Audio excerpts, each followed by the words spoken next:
ಮುಂಗಾರು ಮಳೆಯ ಪ್ರತಾಪ ಎಂಥದ್ದು ಅನ್ನೋದರ ಡೀಟೇಲ್ಸ್ ಈಗ ನೋಡ್ತಾ ಇದ್ವಿ. ಇದರ ಮುಂದುವರೆದ ಭಾಗವಾಗಿ ಬೆಳಗಾವಿ ಜನರ ನಿದ್ದೆಯನ್ನ ಮಳೆ ಮತ್ತೊಮ್ಮೆ ಕಸಿದುಕೊಳ್ತಾ ಇದೆ. ಏಕಾಏಕಿ ಬಳ್ಳಾರಿ ನಾಲಾ ಉಕ್ಕಿ ಹರಿದ ಪರಿಣಾಮ ಜನರ ಬದುಕು ಮೂರ ಬಟ್ಟೆಯಾಗಿದೆ.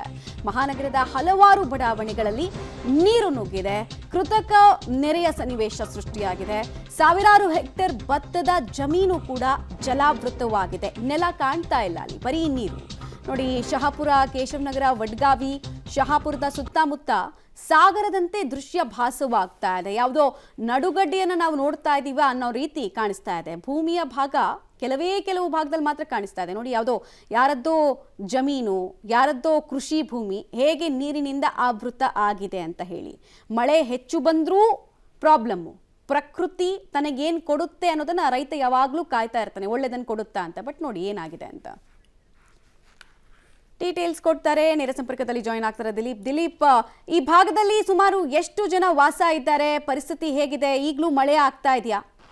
ಮಮತಾ, ಈಗಲೂ ಕೂಡ ಬಹಳ ಜೋರಾಗಿ ಮಳೆ ಆಗ್ತಾ ಇರುವಂತದ್ದು. ಕೇವಲ ಒಂದು ಅರ್ಧ ಗಂಟೆ ಮುಂಚೆ ಏನೋ ಜೋರಾಗಿತ್ತು, ಈಗ ಮತ್ತೆ ಮಳೆ ಆಗ್ತಾ ಇದೆ. ನಾನು ತೋರಿಸೋ ಪ್ರಯತ್ನ ಮಾಡ್ತೇನೆ. ಬೆಳಗಾವಿಯ ನಗರದಲ್ಲಿ ಜೊತೆಗೆ 28 ಕ್ಷೇತ್ರಗಳಿಗೆ ಹೋಗ್ತಾ ಇರ್ತಕ್ಕಂಥ ಬಳ್ಳಾರಿ ನಾಲೆ ಇದೆ, ಬಹಳಷ್ಟು ನಿದ್ದೆಗೆಡಿಸಿರುವಂಥದ್ದು. ಮತ್ತೆ 22,600 ಹೆಕ್ಟೇರ್ ನೀರಿದಂಥ ಮಳೆ ಈಗಾಗಲೇ ಅವಾಂತರ ಸೃಷ್ಟಿ ಪ್ರತಿ ವರ್ಷವೂ ಕೂಡ ಆಗೈತೆ. ಇದರ ವಿಶೇಷತೆ ಏನಂತಂದ್ರೆ ಏಕಾಏಕಿಯಾಗಿ ಬರುತ್ತಿದ್ದು. ಏಕಾಏಕಿಯಾಗಿ ಬರೋದ್ರಿಂದ ಬಹಳಷ್ಟು ತೊಂದರೆಗಳಾಗತ್ತೆ. ಬೆಳಗಾವಿಯ ವಡಗಾವಿ ಇರ್ಬೋದು, ಶಹಾಪುರ ಇರ್ಬೋದು, ಕೇಶವನಗರ ಇರ್ಬೋದು, ಹೀಗೆ ಸುಮಾರು ಬೆಳಗಾವಿ ನಗರದಲ್ಲಿ ಇರ್ತಕ್ಕಂಥ 8 ಬಡಾವಣೆಗಳಲ್ಲಿ ನೀರು ನುಗ್ಗಿರುವಂಥದ್ದು. ಜೊತೆಗೆ ಏನಂತಂದ್ರೆ 12ರಿಂದ 14 ಗ್ರಾಮಗಳಿಗೆ ಇರ್ತಕ್ಕಂಥ 22,600 ಹೆಕ್ಟೇರ್ಗೆ ನೀರು ನುಗ್ಗಿರುವಂಥದ್ದು ಬಹಳಷ್ಟು ತೊಂದರೆದಾಯಕ ಆಗಿದೆ. ಕಳೆದ 2 ದಿನಗಳಿಂದ ನಿರಂತರವಾಗಿ ಸುರಿತಾ ಇರುವ ಮಳೆ ಬಹಳಷ್ಟು ತೊಂದರೆಯನ್ನು ಮಾಡಿದೆ. ಜೊತೆಗೆ ನಮಗೆ ಬರ್ತಾ ಇರೋ ಮಾಹಿತಿ ಪ್ರಕಾರ ಸಹ್ಯಾದ್ರಿ ಪರ್ವತ ಅಂದ್ರೆ ಮಹಾರಾಷ್ಟ್ರ ಮತ್ತೆ ಗೋವಾದಲ್ಲಿ ಇರ್ತಕ್ಕಂಥ ಬಾರ್ಡರ್ ಏನಿದೆ, ಆ ಬಾರ್ಡರ್ ಇನ್ನೂ ಕೂಡ ಜೋರಾಗಿ ಧಾರಾಕಾರಿ ಮಳೆ ಬೀಳ್ತಾ ಇದೆ. ಮತ್ತೆ ಅಲ್ಲಲ್ಲಿ ಗುಡ್ಡು ಕುಸಿದ ರಿಪೋರ್ಟ್ ಕೂಡ ಬರ್ತಾ ಇದೆ. ಬೆಳಗಾವಿ ಮತ್ತು ಖಾನಾಪುರ ತಾಲೂಕಿನಲ್ಲಿ ಈಗಾಗಲೇ ಬಹಳಷ್ಟು ಮಳೆ ಆಗ್ತಿರುತ್ತೆ. ಖಾನಾಪುರದಲ್ಲಿ 2 ದಿನಗಳಿಗೆ ಶಾಲೆ ಕಾಲೇಜುಗಳನ್ನ ಏನಂತಂದ್ರೆ ರಜೆ ಘೋಷಣೆ ಮಾಡಿದ್ದಾರೆ. ಬೆಳಗಾವಿ ಕೂಡ ಬಹಳಷ್ಟು ತೊಂದರೆಯಲ್ಲಿರುವಂಥದ್ದು. ಬೆಳಗಾವಿಯಲ್ಲಿ ಪ್ರತಿ ವರ್ಷವೂ ಕೂಡ ಬಳ್ಳಾರಿ ನಾಲೆ ಇರ್ತಕ್ಕಂಥ ರೈತರು ಕಣ್ಣೀರಿಡ್ತಾ ಇದ್ದಾರೆ. ಯಾಕಂತಂದ್ರೆ ಬಾಸುಮತಿ ಅಕ್ಕಿ ಇರ್ಬೋದು, ಜೋಳ ಇರ್ಬೋದು, ಎಲ್ಲವೂ ಕೂಡ ನೀರಲ್ಲಿ ಉಳಿದು. ಏನು ಹೇಳ್ತೀರಿ ಸರ್ ನೀವು? ಸರ್ ನೋಡ್ರಿ, ಬೆಳ್ಳಾರಿ ಸಮಸ್ಯೆ ನಮಗೆ ಪ್ರತಿ ವರ್ಷ ಇದಾಗಿದೆ. ಪ್ರತಿ ವರ್ಷ ಈಗ ಇದಾಗಿದೆ. ಇದರ ಸಲುವಾಗಿ ನಾವು ಆಡಳಿತ ಅಧಿಕಾರಿಗಳು ಪ್ರತಿ ಬರ್ತೈತೆ ಆ ಸರ್ಕಾರಕ್ಕೆ ಮನವಿ ಕೊಟ್ಕಾಶಿ ಮತ್ತು ಹೋರಾಟ ಮಾಡ್ಕಾಶಿ ಎಲ್ಲ ಹೇಳಾಯ್ತು ರೀ ಸರ್. ಇನ್ನೂವರೆಗೆ ಅವ್ರು ಗಮನ ಕೊಟ್ಟ. ಎಷ್ಟು ಕೊಡ್ತಾರೆ ನಿಮಗೆ ಪರಿಹಾರ? ಸರ್ ನಮ್ಗೆ ಪರಿಹಾರ ಅಂದ್ರೆ ಪೈಲ 20 ರೂಪಾಯಿ ಕೊಡ್ತಿದ್ರ, ಈಗ 70 ರೂಪಾಯಿ ಕೊಡತಾರ. 70 ರೂಪಾಯಿಲಿ ನೀವು ವಿಚಾರ ಮಾಡಿದ್ರ 74ಲೆ 2800 ಅದು ಸರ್. ನಮಗೆ ಏನಾಗ್ತೈತಿ, ಈ 1 ಎಕರೆ ಭತ್ತ ಹಚ್ಚಾಕ, ಈಗ ಮುಂಗಾರು ಬೆಳೆ ಹಚ್ಚಾಕ 50,000 ರೂಪಾಯಿ ಖರ್ಚು ಬರ್ತೈತಿ.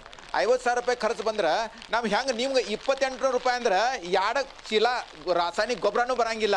ಮತ್ತು ನಾವು ರೈತರಿಗೆ ಹೆಂಗೆ ಬದುಕಬೇಕು?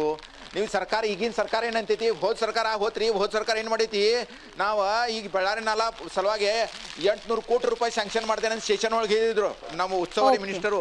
ಅವ್ರು 1 ರೂಪಾಯಿನೂ 8 ರೂಪಾಯಿನೂ ಖರ್ಚು ಮಾಡಿಲ್ಲ. ಆದರೆ ಈ ಸರ್ಕಾರ ತಂದಿದ್ದೈತಲ್ಲ ಏನಂತಂದ್ರೆ ಮಮತಾ, ಪ್ರಮುಖವಾಗಿ 20-70 ರೂಪಾಯಿ ಮಾಡ್ತಿದ್ರೆ ಆದ್ರೆ ಅದು 50,000 ರೂಪಾಯಿನ ಖರ್ಚು ಮಾಡ್ತೀವಿ, ಅದು ಎದಕ್ಕೂ ಆಗೋದಿಲ್ಲ ಅಂತ ಹೇಳಿ ಬಹಳಷ್ಟು ಕಡೆ ನೀರು ನುಗ್ಗಿದ್ದು ವರದಿ ಆಗ್ತಾ ಇರುವಂಥದ್ದು Mamata. Okay, thank you Dileep ತಮ್ಮ ಎಲ್ಲ ಮಾಹಿತಿಗಾಗಿ. ಸೊ ಒಂದು ಮಹಾರಾಷ್ಟ್ರದಲ್ಲಿ ಆಗ್ತಾ ಇರ್ತಕ್ಕಂಥ ಮಳೆಯಿಂದ ಈ ರೀತಿ, ಮತ್ತೆ ಬೆಳಗಾವಿ ಭಾಗದಲ್ಲೂ ವಿಪರೀತ ಮಳೆ ಆಗ್ತಾ ಇದೆ.